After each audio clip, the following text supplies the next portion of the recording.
Welcome, folks, to this week's edition of Tech Sales Advice. My guest is already chuckling at me, and I don't even know. I haven't even said anything funny yet, and he's laughing at me, which It's is just you. which is an indication of how this conversation is going to be.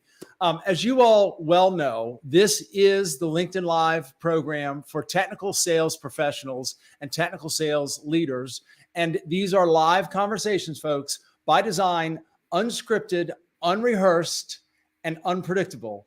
And my guest this week is actually someone who I have known for, we're over 30, maybe 37 years, or are we at, I think we're at the 37-year mark. Yeah, met in 85. Yeah. Okay. So Mr. Scott Cassidy, his professional colleagues know him as the VP of Global Offer Marketing with a company called Vertif, and I'm going to ask him to explain a little bit about what that means. But he and I, believe it or not, were high school buddies here in Fairfax, Virginia. We'll make a shout out to Paula VI High School. And we have also, as of late, become colleagues ourselves. He introduced me to a sales training organization called Aslan Training and Development while he was running marketing for them. Many of you who have done work with me are familiar with some of the work that I've done with them. And he and I were chatting recently, and he said, well, Chris, when are you going to have me back on the show? And I said, actually, I don't think you've never actually officially been on this program. Is that right? Not this program. No. I've been on your podcast. I think you and I have done some podcasts with some other folks. Well, Scott, my friend, welcome. How are you doing, sir? I am great and super thrilled to be here. I mean, I love the work you're doing with your company and with Aslan, because I obviously have a place in my heart for them. And I'm staring at my little trophy, whatever they gave me when I did 120 podcasts for them back in the day. So it feels good to be back on the air, Chris. I'm excited.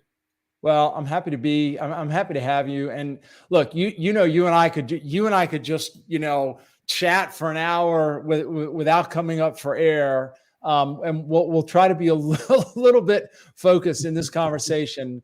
But you know how much of a delight it is for me to have you. I love you like a brother, and I respect you and the career that you've had. And I can't wait to have you share some of the things that I know you've learned along the way and things that really have helped you shape your career. So let's start right there. Talk a little bit about your career. I know you like to talk about how you started out basically selling copiers in the Bronx or something.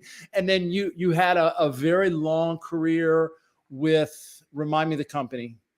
Well, it was American Power Conversion, a big competitor of Vertiv. APC, right. APC and yeah, 21 years in the combination of APC as well as once we were acquired by Schneider Electric. But Schneider Electric, right. Yeah, to your point, I mean, it all kind of started, after you and I separated out of high school, went to a small, little known liberal arts school in Philadelphia called Villanova University. And do they play basketball? They play a little hoops, and we absolutely loved our time there. I wound up marrying my college roommate's wife's sister. So I mean, I still call my college roommate brother-in-law, which is just amazing. And he actually was the one that got me the job at APC. But before that, I was, I was headed to be a broadcaster. You know this, right? I was supposed to be the next Chris Berman. I'm not sure what went wrong there. And I didn't know the right people, didn't work hard enough. I don't know what it was. But my dad was a sales guy his whole life. He said, you'd be good at selling, so why don't you go sell something? And copiers in the Bronx is how it started. I learned a ton in those 6 years of selling copiers, printers, micrographics, storage, and high-end printers. And what it taught me, I think, I've carried forward to every job I've had since, and most of them haven't been selling. I've led sales teams, I've led marketing teams, I've led customer service organizations, and even training organizations like we've talked about. So the lessons of a customer first, spending time in the field, doing the things that you guys do every day, that those that are listening to this, I did have that one job at a software company where I was, tied up with a system engineer, and we demoed Pro Engineer software for parametric technology. And I I learned so much in that. And you and I've talked about that on the podcast before. It's an amazing position. I think a lot of people undervalue what you guys do, what system engineers do, what salespeople do, the pressure that goes into that. And I think what we want to talk about today is the human side of it and how it all is impacted by the right leadership and everything else. Reflect for a moment on your very early days when you were selling Xerox copiers in the Bronx. Never Xerox, Kodak, sorry. Xerox was the Xerox, number one. I know better. I was always nibbling at their heels, but never quite catching them. Yes. You were selling Kodak copiers in the Bronx. What were some of your early aha moments as you sort of cut your teeth a little bit in sales? Yeah, it's a great question. I mean, the one thing about Kodak was amazing training, right? I mean, you think about the training industry that you're in now, and a lot of the soft skills we like to talk about, the human skills, the ability to put the customer first. We got some of that out of that. And there was a very technical side to that training as well. But I think the training was amazing, right? I had great mentors when I was there. Worked for a lady named Kathy Gleason, still consider her a great mentor of mine, Doug Empson and some others. And those folks really taught us very much how to navigate, those different decision makers, work with your teammates, right? One of the things we used to talk about on the podcast all the time is sales is a team sport, right? And nobody in the selling field can know everything, right? So whether you needed somebody that was more technical to help you solve a problem, maybe there was someone that's a little better at pricing, maybe there's somebody that just knows the geography and the patch better than you do. And I was able at an early age to discern that that's something I needed help with. And so I think very early on, the Bronx and Harlem was not an easy place to navigate for a guy from Villanova. I wasn't from the New York City area. I had lived in New Jersey, but never in the boroughs. And so they paired me with a guy, Gary Sedato, and he and I, set out to, take the patch by storm. He knew where not to drive, right? Where not to go. He knew where to go. The VA hospital was in a safe area, pretty good patch for selling copiers. And so that, I think, my whole point there is use your resources, right? There's nobody that knows everything, but everybody knows something. And so pair up and find the right people that can help you navigate a new situation. And I really did take advantage of that. In the early days. And the other thought that comes to mind when you say use your resources, I'll even take it a step further in sales, and frankly, even in marketing, we have to be resourceful, right? Yeah. So sometimes it's not just using your resources, but it's being resourceful in the way we think, right? It's being resourceful in how because at the end of the day, you've done a number of training or sessions as well. So often I hear people talk about challenges that are completely and totally outside of their control, right? The product doesn't do this, or my sales colleagues do that, and it's like, yeah, but guess what? We still have to find a way to be successful, right? Like we have to be resourceful and work with what we've got. It's true. And, like back in the days when you and I were starting out in the sales game, there was no internet. I mean, so how do you find prospects, and how did you, at Kodak, you would get this book of an install base, and, part of your job was to sell into the install base, but what do you do to go find new clients? The yellow pages? Yeah. Do you remember blitzes? Like you go into a building and just knock on doors. That was, so there were, again, using resources to try to figure out from the guys that had been around a couple years longer, was just such an interesting and rewarding experience that I carried with me when I became a sales leader and the internet was a thing. That to me, the life became a lot easier for a sales rep when you could do all of this research, right? And a lot of what we talked about at Aslan and what you talk about is you're not going in cold into conversations anymore, right? You're able to use resources, maybe a coach or something in the organization, maybe somebody else had the account before you. You can do enough research on the internet to say, I don't know exactly what that guy cares about, what's on his figurative whiteboard, but I do know that a guy in his position cares about these three things. And so I can sort of craft my message a little bit easier because I know a little bit more about what's bothering him, what's causing him, challenges. Back in the day, we were selling, and I feel like I'm telling that story where you're walking uphill both ways to work in snow. Like The one I'm that making our it sound parents like used to tell us. Yeah. it wasn't all bad, but I will say that I feel like, we can be much better research today and resourceful, to your point, by doing a lot of research before we engage our clients for the first time. And I find that to be that's really rewarding. I think by the time you actually show up and talk to a human, you're in a much better place than what we might have been 30 years ago. Yeah. Yeah. Scott, let's push our own pause button just for a moment, folks. I'm speaking to Scott Cassidy. He's a VP of Global Offer Marketing with a company called Vertiv, and we'll invite him to talk a little bit more about that in a moment. But he's got 35 plus years experience in sales leadership, marketing. And of course, if you care to ask any questions or say hello, please do. We don't actually see who's out there. So if you care to say hello, I invite you to do so. Scott, you mentioned leadership. Let's sort of migrate into that conversation a little bit. So you started out, you're selling Kodak copiers in the Bronx. And I think did you go straight from there to APC? Was that the move? No, I spent that year at that software company where software company where I really learned to really appreciate a good system engineer, right? And you and I talk about this all the time. Your company is designed to help those folks hone their craft. And your book, which I see over your shoulder, it is an amazing. Those folks get better.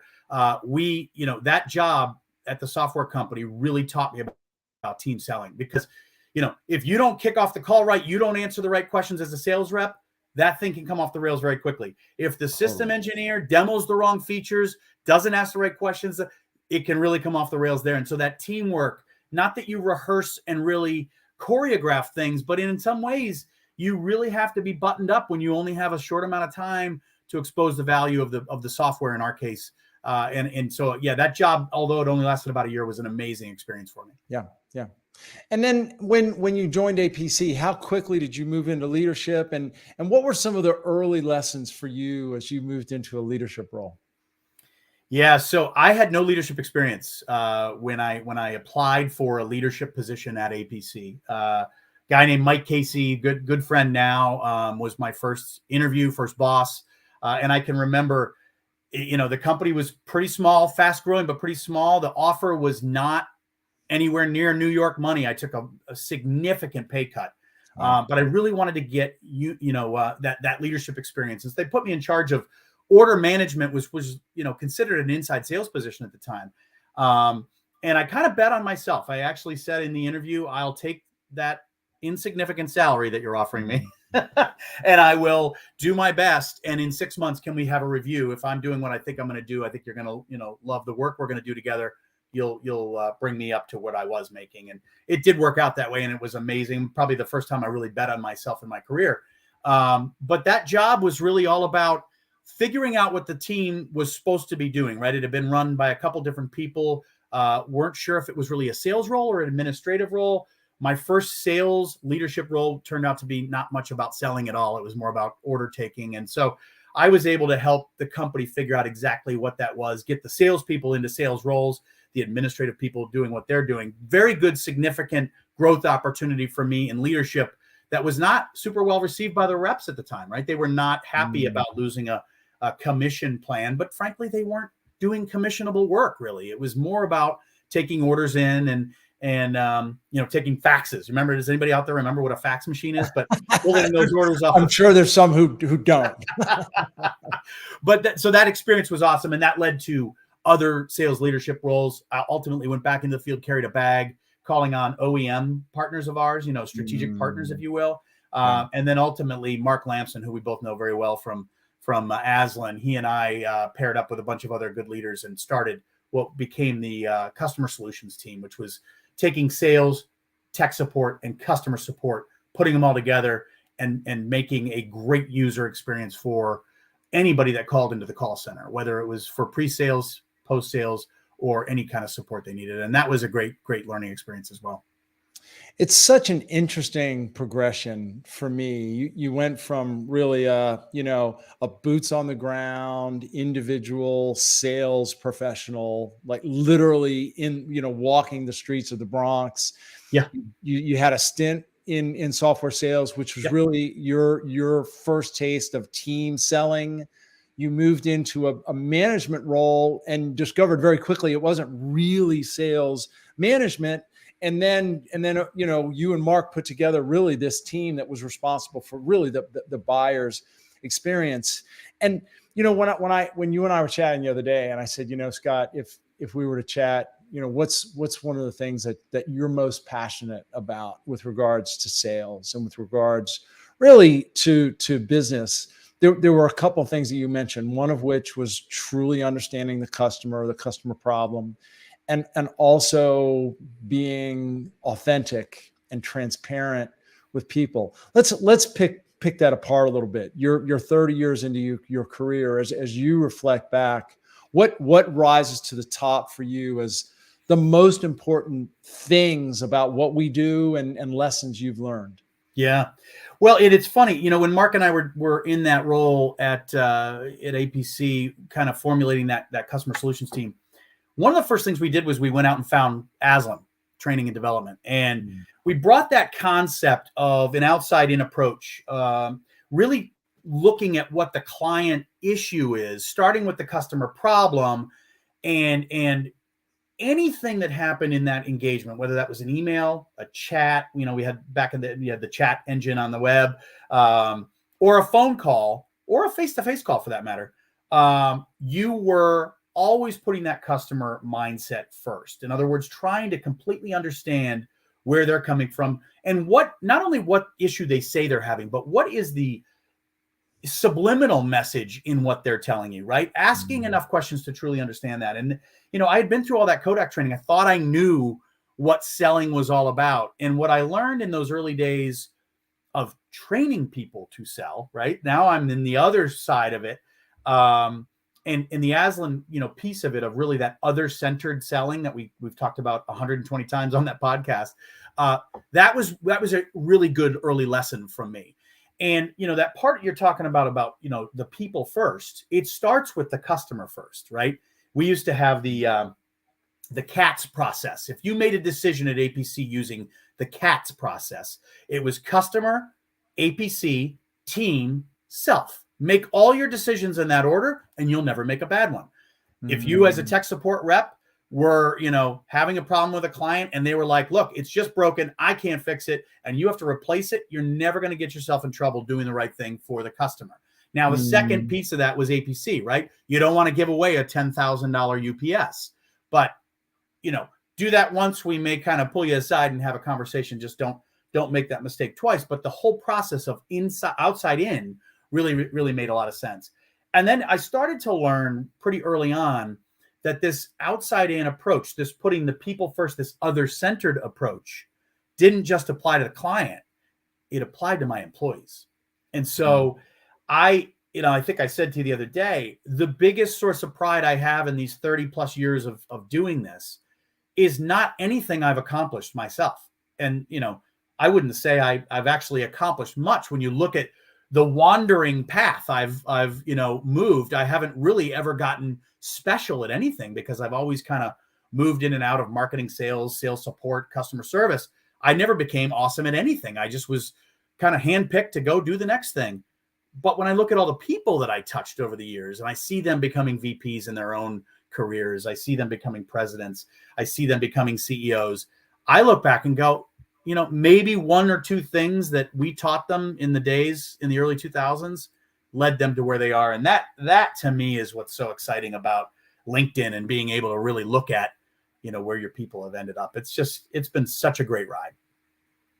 Well, and there's a couple of thoughts that I have to share.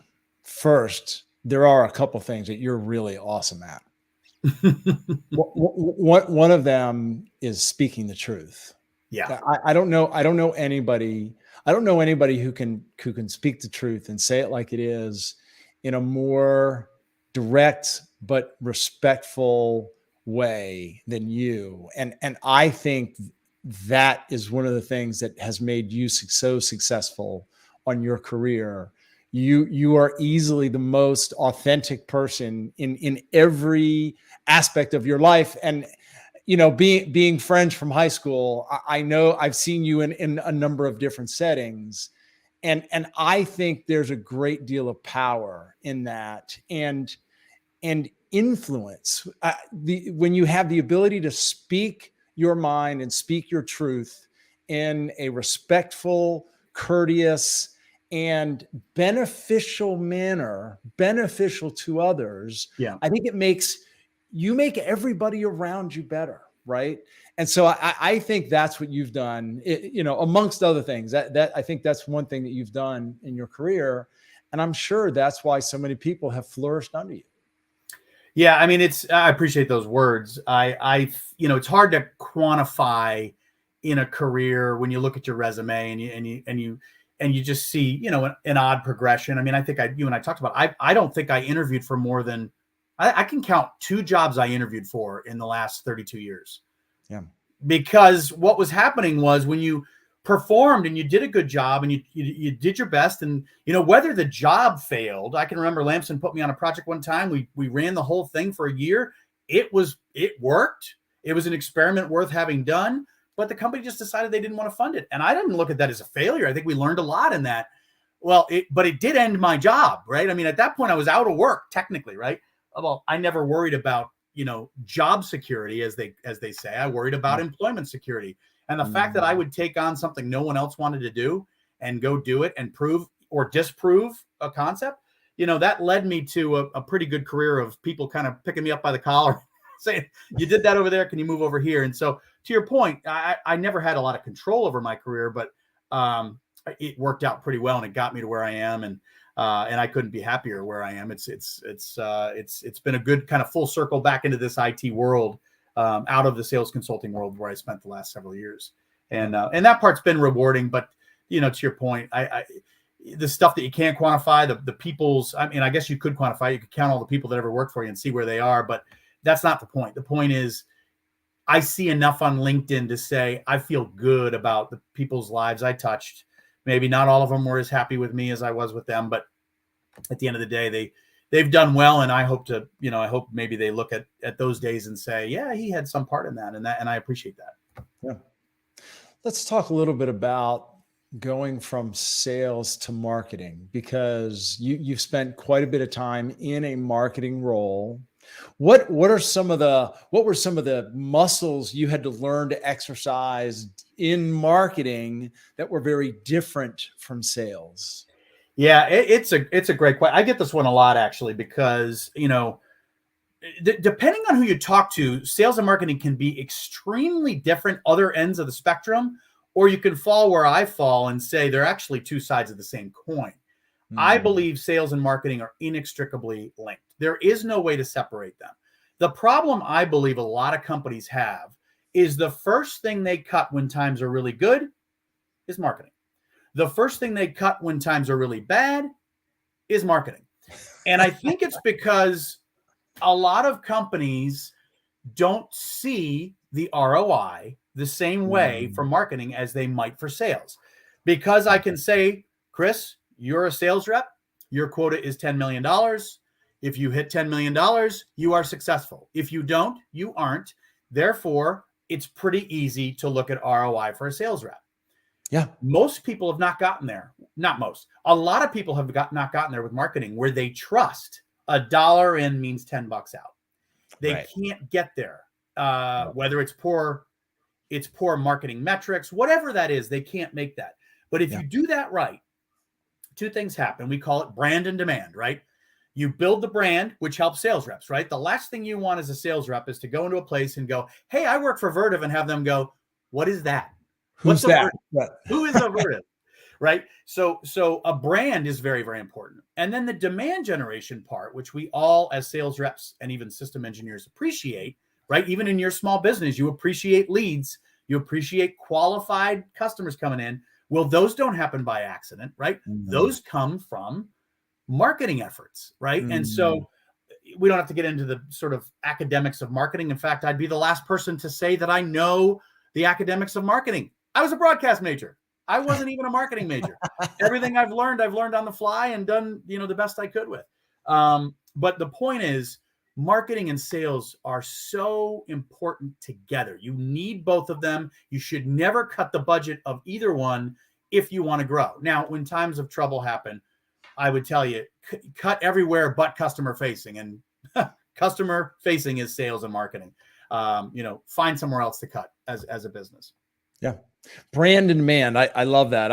That's actually a good reminder for me as I try to develop my business and develop my quote brand and demand. It's an easy way to separate sort of the two primary roles of marketing. So let's talk a little bit about that relationship between sales and marketing a little bit deeper. Yeah. Are there certain things that marketing teams or marketing professionals should be doing to build that bridge or build that relationship with sales, and or vice versa? It's a great question. And when I think about, when marketing is in a silo, which I'll tell you, I've been in some organizations where, global marketing, we'll just call it global marketing, that's the centralized marketing piece, exists on its own. That will fail most of the time, in my judgment. Mm-hmm. The reason is if the sales reps don't see value in the leads that are coming over, and we went through a phase like this at APC where that big red engine was cranking so great that you would get thousands of leads. And what happens when thousands of leads come into a sales rep? Who are the good ones? Who do I call? What do I do next? You get this. So you have to have a way to sort of step down to the Glenn Ross leads, right? To, what are we can maybe, the term from 2014, we can nurture these ones. We're just going to send them an email once in a while, pop up a social post, but they don't even want a human contact at that point, right? Yeah. So when you can break marketing down to that level, you really can be much more efficient with it. And the sales reps will really feel better about it because they'll be trusting that the things that do wind up in their inbox in your, system of record are actually valuable. So I think the first thing I would say about marketing people kind of approach it is get to know your sales counterpart, right? So if you're a marketing leader, who's the VP of sales or director of sales that's in charge of that, and build that relationship, and then interview them and ask them questions about how marketing has worked for them before. Most of the time you'll hear positives and negatives, and I would really address both. I would keep doing the positives. I would address the negatives pretty quickly. If you're a channel-based company, I would interview partners and see what they think of your marketing. I would interview the sales reps. I would really get in there. And that leads me to a point, and I'm actually in the middle of this right now. I know this is live. We're actually hiring someone underneath me to run a sales enablement audit, if you will. We're a company with great products, great people. And what I'm trying to do is solve one of our biggest problems, which is, these great products that don't seem to be measuring up to the business plan expectation, in part is because maybe the people that are trying to sell them are not comfortable with them. So what is sales enablement's part in this sales and marketing ecosystem that we're talking about? And so, I would say sales enablement has many parts. You're an expert on this. I mean, you're part of many of the country's best sales enablement consortiums.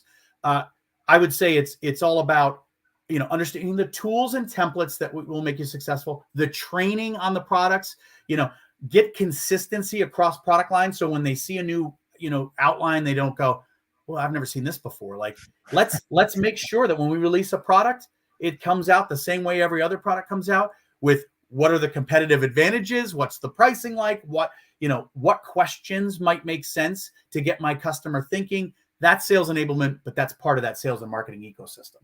Yeah. And I have, a great deal of passion around sales enablement, and it's, to me, it's a bit of a double-edged sword, because I have had a role as VP of sales enablement. And the irony was that I felt like, because of the title sales enablement, I didn't actually get the respect from some of the sales leaders, because there's sort of like this perception of sales enablement. Yeah. And yet I went and launched a business, and now I seem to have lots of people who, like, all of a sudden I'm a lot smarter than I used to be, right? Because I'm not an internal sales enablement person. We joke about that all the time at so many of the companies I've been at. Like, you can have 10 people from within the company tell the CEO to do something, but it's not till a consultant tells them that he'll actually do it. So, so that's Exactly. universal truth, I think. But and I think you have a perspective about this, and this is a little bit, sort of outside the lines. We're coloring outside the lines a little bit, but that's what this show is all about. Do you have a definition, or do you have a way to just distinguish product marketing from sales enablement? Because sales enablement and product marketing, they seem very similar, because we've got marketing, we've got product marketing, we got sales enablement, and then obviously we've got sales operations. How do all these teams sort of fit together? Yeah, it's a great question, and figuring out organizational construct is such an evolutionary thing. I mean, there is no proper book written on this, right? This is all because companies just culturally are so different, right? And the experiences that some leaders have might enable the right kind of leader to own offer marketing, sales enablement, and sales operations. If you got the right guy that's done that, that could all be in one organization. What you find in a lot of cases, and as the big companies that I've worked for, is usually it's kind of separated out. And that creates its own challenges, right? Because you get silos in any way, in communicative silos, and you get redundancy, you get challenges where, one group is saying, I own this, and actually they don't. We've done, you've heard of RACIs, right? Who's got the right responsibility, all those different things exist in many companies. They call them different things. Bain's got their model. Somebody else has got their model. And I think that the challenge of that is, you just want to make sure you break down those silos. I'll give you my definition for what it's worth. I think offer marketing feeds sales enablement, right? Because when you talk about, let's just talk about the speeds and feeds of a copier, right? It does certain things, all very interesting. Nobody at a client site gives a shaboo about what those things are unless they change their life in some way. They're faster. They don't break down as much. Whatever that thing is in that copier, you've got legendary reliability at APC.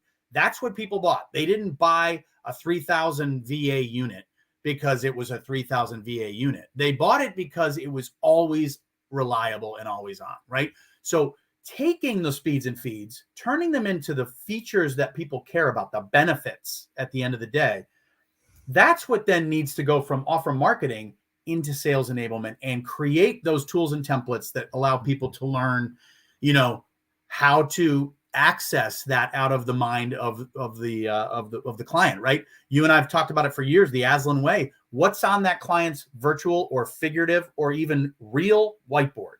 Those 3 or 4 things that keep them up at night, you nail 1 or 2 of those with your solution, your product's going to sell itself because you took the time to really understand the problem we're going to solve versus going out with speeds and feeds. And then you're just a commodity that is just like everything else out there. And you'll have some success, but not as much as if you understand the client's problem you're trying to solve. So I think this, but your daughter's actually helping out with us with doing some blogs. And I told her that whenever I do one of these shows, if somebody says something that I think is worth writing about, I'm going to give her a cue so she knows where to find it. Sam, there's your cue. What your father just talked about for the past 3 minutes, that's the next blog. You hit that ball out of the park, Scott. And I'm going to repeat what you said because it was noteworthy. People don't care about your feeds and speeds. They don't care about your features and functions. What they care about is how is it going to change their life? Mm-hmm. How does it make, in fact, not only our business, our what's the ROI? What's the emotional ROI? Yeah, fair. Right. How does this change? How does this help me personally? Now I know you recall this. We used to talk about the 3 levels of customer needs. Do you want to take a minute and dive into that for a second? Yes. We did. So you're gonna have to remind me of the exact nomenclature because it's been a while since I've taught this. But there's the need they think they have, which I need a copier. I think I need a copier because I make a lot of copies. I'm a law firm, right? But then there's this. I would like that copier to not break down, to always be reliable, right? And then if it breaks down, I would like that copier company to have a pretty good service organization, so I minimize my downtime. And that third one, they may not actually think about. But the first time they have a broken copier, they're going to be pretty PO'd until it's fixed, right? And so, you know, those layers of needs are from conscious all the way down to sort of blissfully ignorant. I don't know it's or something I need. The unconscious, right? Yeah. Well, and that's and you know, it's when you get them to say something like, because the last time that happened, I was here until 8 o'clock on a Friday night and I missed my kid's soccer game, right? Like now we're getting to the emotional, right? The state, as a reminder, stated, unstated, and emotional, unstated, right? Yeah. We're getting to the emotional need underlying, and I know you know, having known you for so many years and worked with you, so like that just happens naturally for you.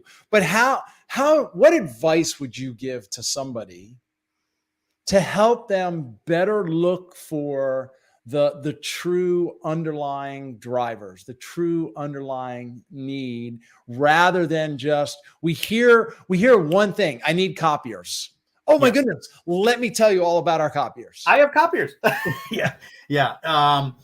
You know, I think it's you know, it's basic human communication. I think you and I've talked, you know, my wife and I have spent 21 years teaching communication at our church for pre-marriage couples. And I've made this statement literally 500,000 times in my life, that I don't think there's anything in life. I have yet to come across something that you can't solve through communication. And I'm talking about in a business and a personal relationship. I don't think communication would stop a volcano from taking my house out if that were to happen. But I do think where it's appropriate, you can work things out through communication. And so I feel that way about selling, about solving customer problems, is really understanding is all about the 2 ears, 1 mouth. It's about listening, right? And you can ask great questions that get people really thinking. And that's, you know, learn to be a great listener. I would say learn to be very curious, and really ask that next question. I love your diagram. I'm sure you've shared with this group 100 times about, you know, the questioning tree, right? So if I get this answer, you know, and it's not drawn out, you just get really good at asking the next most logical question that gets them to get to those unstated, you know, latent needs, if you will. And the other thing I'd say about this is, you know, you have a product and it has a certain number of features, right? But you as a company have lots of other benefits. And don't stop at the product level when you're trying to get people to understand the value you bring to the equation. Once you've understood what the client thinks about, you know, we talked about the service on that copier. Well, if you've got world-class service that never is more than 4 hours from recovery, you know, that is more important than any feature, you know, on the copier itself, right? You know, whatever you're selling, think about your company, yourself, your tech support, your distribution methodology, right? All of those things can and might be benefits to certain clients. And so don't pull those randomly off the bookshelf. Make sure you know what's on their whiteboard, and then pull the right statements off that say, you said, you know, being up all the time is important. Not only do we have the most reliable copiers, we also have the most reliable service that will get you back up and running in 4 hours, just in case things break and you need service. That's a you know, a more comprehensive conversation that far outstrips the speeds and feeds you might normally talk about when you're trying to sell something. Well, and what comes to mind when you share that is a lot of times our customers think they know what they need, right? They think like all we're focusing on is copiers, or all we're focusing on is a CRM or whatever it might be, right? Yep. And they need us to help them understand that there's actually a slightly bigger problem to solve here. There's a bigger way to think about solving or achieving what you're trying to achieve than just this one thing that you're focusing on. Does that resonate? It does. And you know, that kind of brings up the whole point that you and I've talked about before, and many sales training companies will talk about, but it's selling and talking to the right level of different companies, right? Because if you're talking to purchasing, I mean, I have a lot of respect for the purchasing people. They have a rough job. They got to get the best price. They're evaluated on getting discounts. Don't even get me started on discounting. Like, discounting is become a game in our industry. It's awful. Like, if you've got value established with your product, why would you ever discount, right? I mean, it's got value. I love Mark Lamson used to tell that story about, you know, the contractor that comes in, the woman says, this floor's been squeaking for 10 years. Can you fix it? Walks over, steps on a couple things, takes out a nail, pounds it in, says that'll be $75. And she says, for 5 minutes? And he says, no, for the 70 years it took me to build the skill to know where to put the nail. That's value. Why do people have to discount? Like, it drives me up a wall. And it's all because, you know, the game has been set up to say you have to ask for discount. I don't know if you're following what's going on in the car industry. It's really different now. There's no discounting. Like, that's the price. You can research it anywhere you want online. That's the price. Go pay it. If you want that car, that's the price. You know, I love that, right? I mean, I'm sure people are making money. They're probably not making as much money as they used to, but the value is X.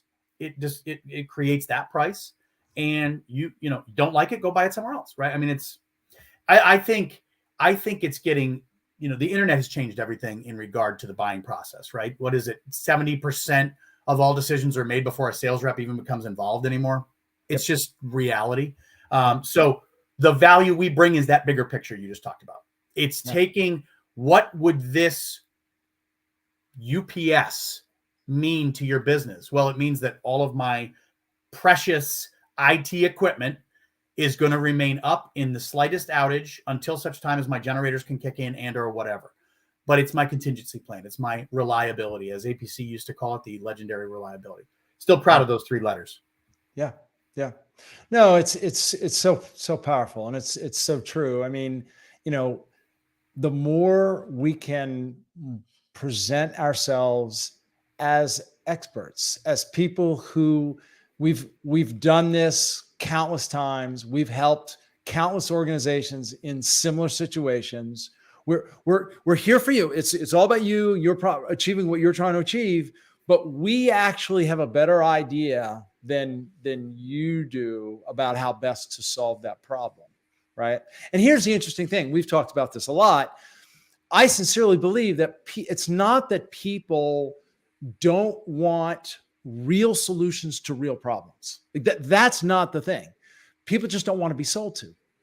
That's exactly right. Yeah. Just so like we've talked about a lot, and it goes back to a lot of the things we've been talking about, is we have to be authentic. We have to be human in our jobs, right? And we have to let the people that we're either approaching, communicating with, working with, know that actually you are the priority. This is not about us. This is actually about you, right? And by the way, I love you called it CATS, customer, ACP, team, and self. Yeah.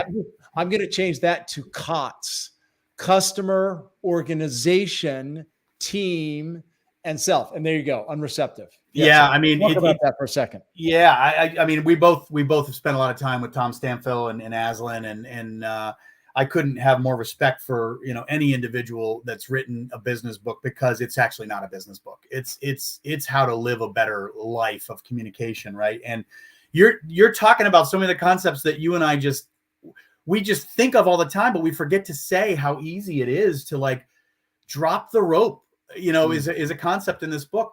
But the idea that, you know, when the client doesn't want to be sold to, you should not be selling ever. I mean, Daniel Pink's book, To Sell is Human. Every job on earth has a component of influencing that's part of the job. You want your wife to go to dinner with you on Friday night. There's a degree of influencing that needs to go on to get her to do that, unless you're just so debonair and like you probably don't even have to ask your wife. You just say, we're going to dinner. See, she just jumps right in the car. She loves you that much. But the point is, everybody has to influence. Everybody has to sell. But when someone feels sold, what's their reaction? They're gonna pull on that rope, that figurative rope. So drop the rope. Don't sell. Understand and use language like, I have no idea if our solution could work at all, but if I could have a few minutes to just ask a few questions, maybe you and I together can discern whether it's this solution, or maybe you need to go talk to somebody else, and I'm happy to help you figure out who that might be. Because yeah, I've got 30 plus years of doing this. You make this decision once every 5 years. I do this every day. So take advantage of my mindset. And, I think when people approach selling that way, it sounds a little fake at times. And I would tell you, don't fake it. You can't fake it. People see through it.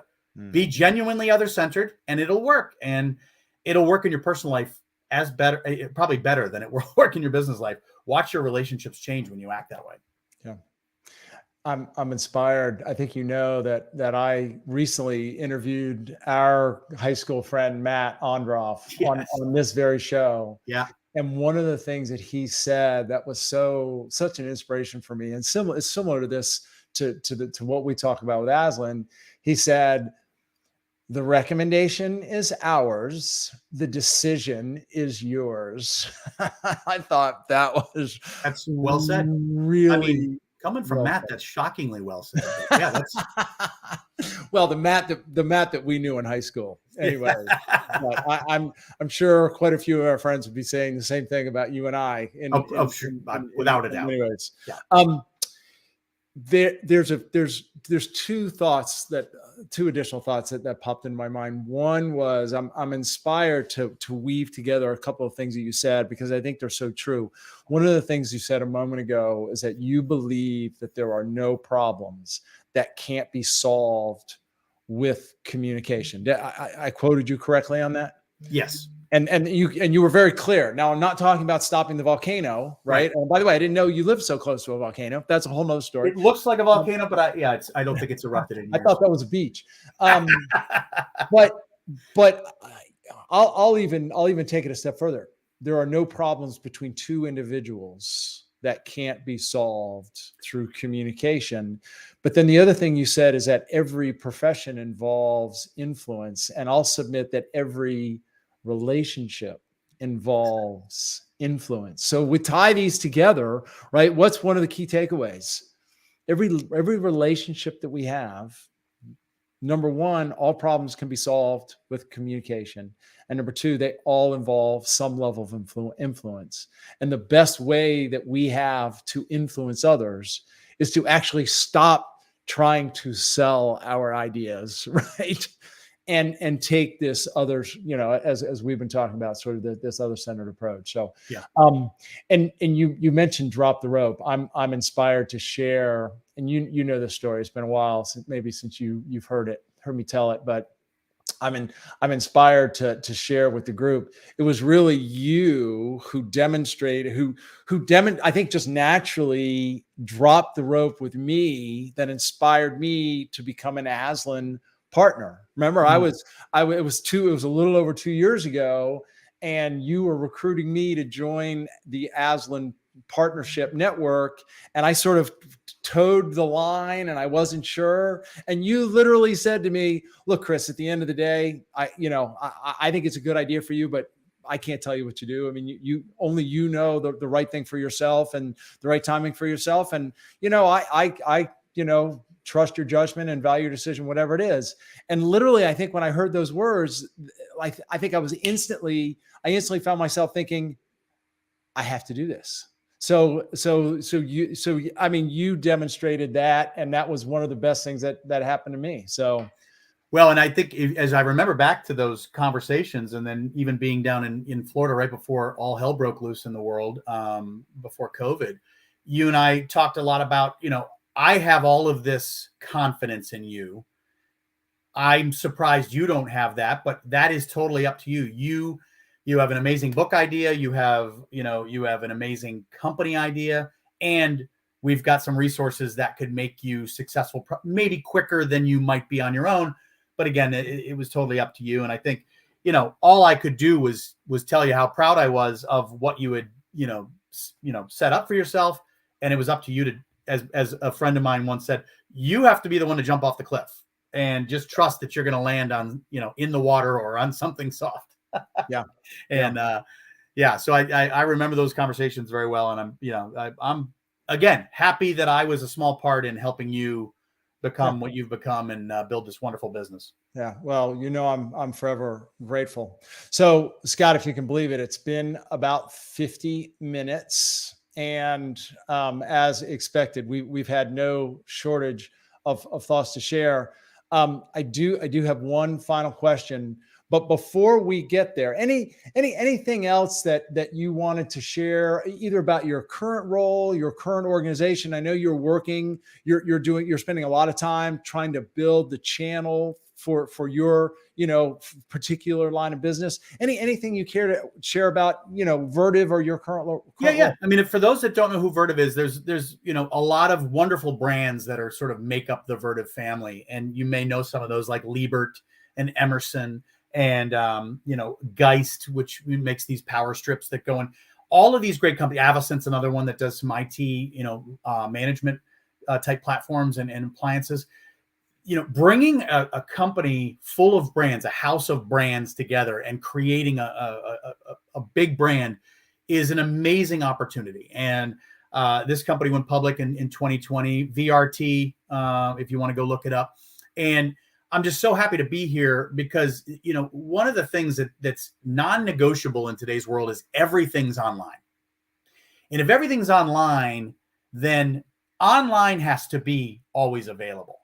Right. And so when you think of equipment like server, well, even these things we carry around, these little portable computers that sit in our pockets, everything goes back to a switch or a hub or a server of some kind, usually in a data center. We protect those data centers and keep them up and running, keep a cool and comfortable environment around all that gear. And so we have such an amazing opportunity as a company to be part of something that is just not ever going to go away. People are going to live online for the foreseeable future. And it's such a great, great place to be. And as a sales and marketing guy, mostly marketing right now, I call some of my best friends in the company are the sales guys.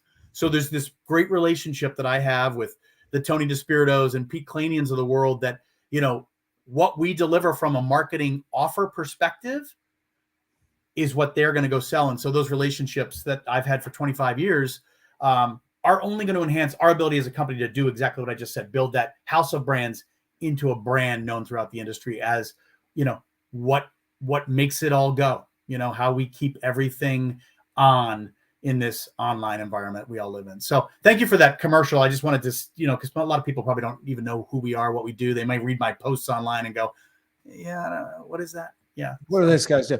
Well, and to be honest, I think I understand even a little bit better now than probably I did before. So I may just throw a little money down on the VRT on the VRT group and invest in that idea and invest in you as a leader. So that's a good note to make.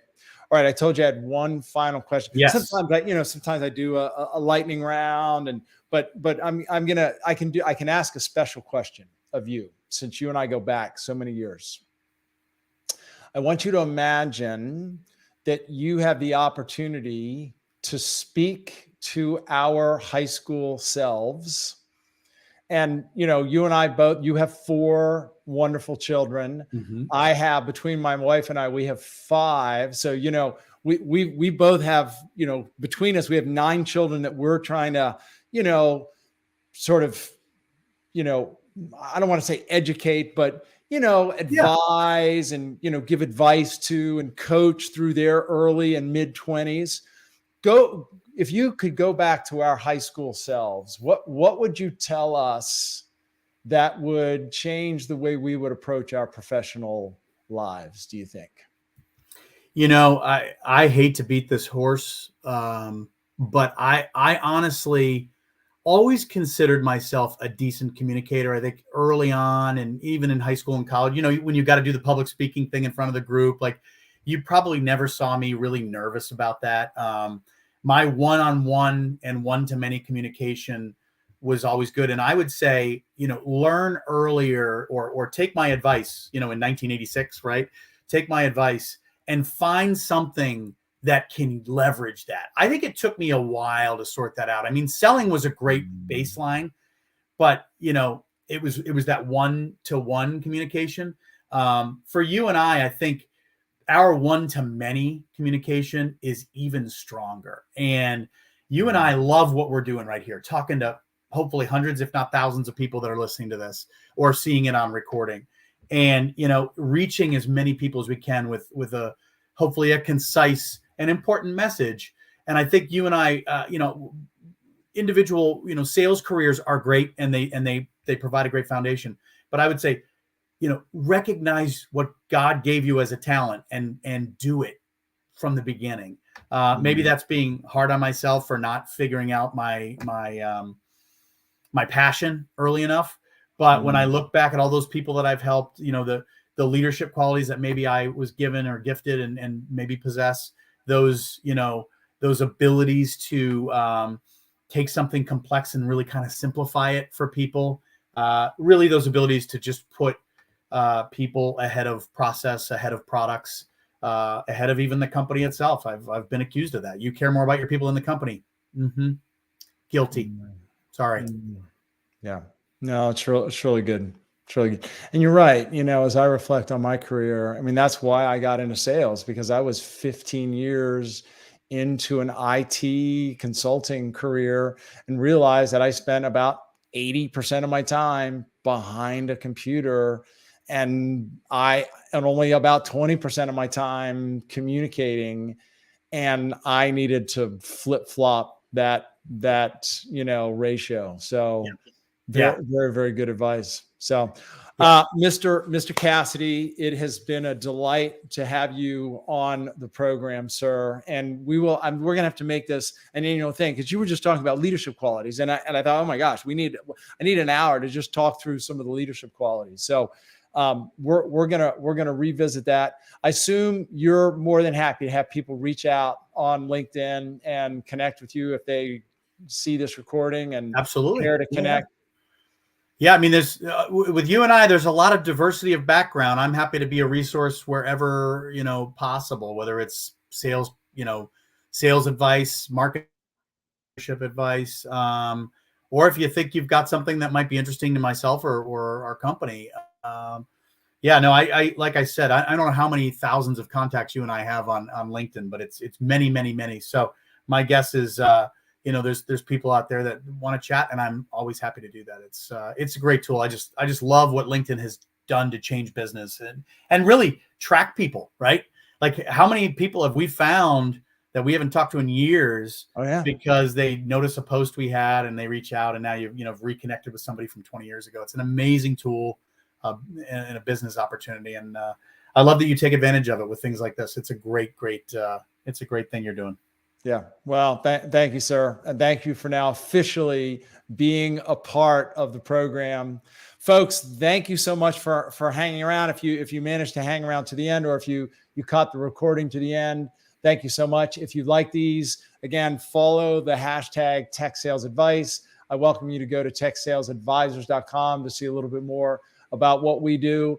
Scott, thank you so much, sir. Enjoy the rest of your year. Best of luck. I know you and I will talk again shortly.